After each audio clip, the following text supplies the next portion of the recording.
सभी सत्संग प्रेमियों को मेरा सत्संगी प्रणाम। मित्रों, इसके पूर्व के वीडियो में मैंने भगवान श्री रामचंद्र जी के परम भक्त हनुमान जी के बारे में कहा, कैसे मेरे दृष्टिकोण में उनके अंदर जो संतत्व है मैंने उसकी बात की। और चूँकि पौराणिक कालखंड की हम बात कर रहे हैं, जो पौराणिक गाथाओं में जिनकी चर्चा आती है उनमें हनुमान जी हैं और भगवान राम के परम प्रिय भक्त हैं। तो पौराणिक कथा से ही मैं एक और उदाहरण यहाँ पर उद्धृत करना चाहूँगा। जी हाँ मित्रों, और बिना उनकी चर्चा किए मेरे मन में कुछ उथल पुथल हो रही है, क्योंकि वो बड़े महान भक्त हैं प्रभु के, और साथ ही उनके अंदर का भी जो संतत्व मुझे दिख पड़ता है, उसकी चर्चा किए बिना मेरे चित्त को, मेरे मन को शायद शांति न मिले या चैन न मिले या आराम न मिले, जैसे भी आप समझिए। मित्रों, मैं यहाँ बारंबार प्रणाम करता हूँ श्री काकभूषुंड जी महाराज को। उनके चरणों में शीश नवाता हूँ, शीश झुकाता हूँ, उनकी वंदना करता हूँ, उनको प्रणाम करता हूँ। और माता शारदा जी से मैं कुछ प्रार्थना और भी करूँगा कि मुझे कुछ कहने के लिए सद्बुद्धि दें उनके बारे में।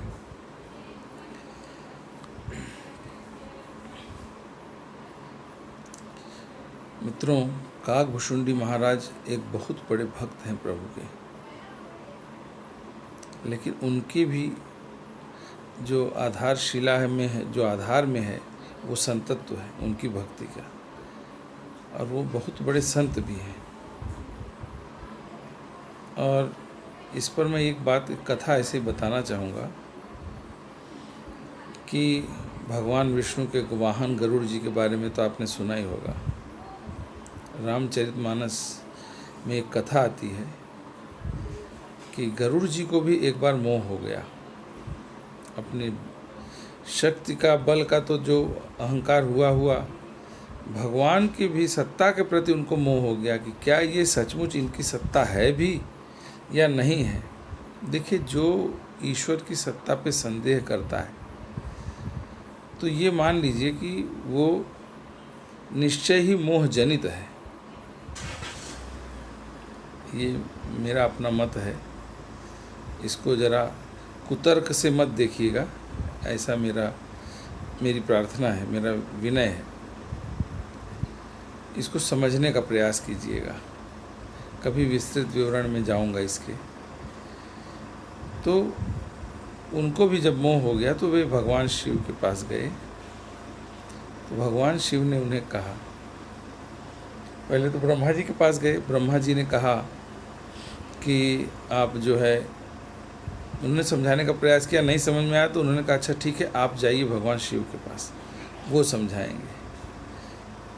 जब भगवान शिव के पास गए, उन्होंने भी समझाने का प्रयास थोड़ा किया, लेकिन भगवान शिव समझ गए कि इनकी मति में बात ऐसे आने ने क्या कहा मालूम, उनसे कहा आप जो है जाइए काकभूषुंडी जी के पास, वहाँ जाकर कुछ दिन सत्संग कीजिए। देखिए सत्संग की महत्ता, कुछ दिन चर्चा कीजिए, उनसे भेंट करिए, आपको समझ में आएगा।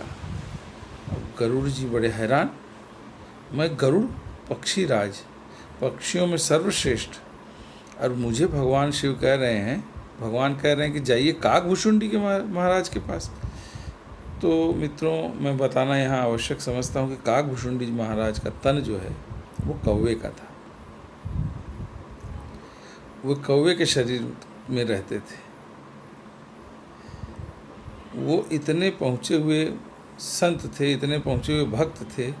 भक्त तो थे ही थे निश्चित प्रभु के, इसमें कोई संदेह नहीं, पर पहुँचे हुए संत थे। जब उनसे वहाँ पर गरुड़ जी गए, हालांकि सकुचाते हुए गए, हिचकिचाते हुए गए, और गरुड़ जी ने जब उनसे पूछा बातों बातों में, गरुड़ जी को वहाँ पहुँचते पहले तो असीम शांति की अनुभूति हुई।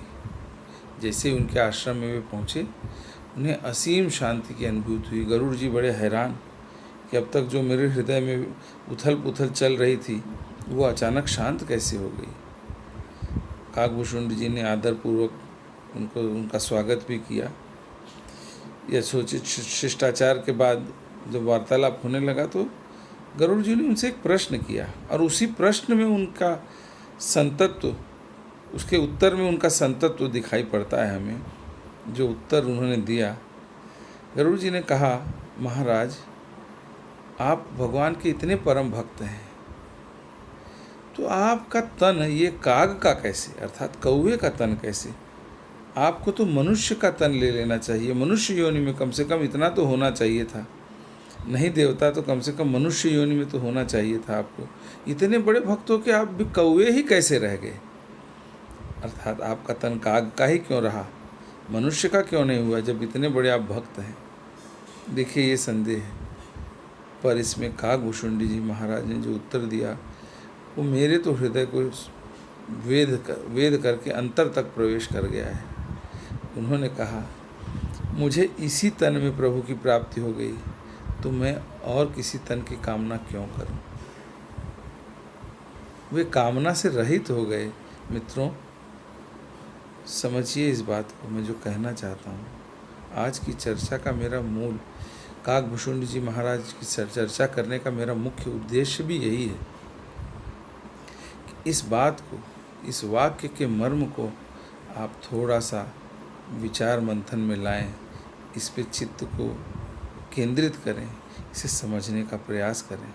मैं काकभूषुंडी जी महाराज को प्रणाम करता हूँ, बार बार शीश झुकाता हूँ, वंदना करता हूँ उनकी।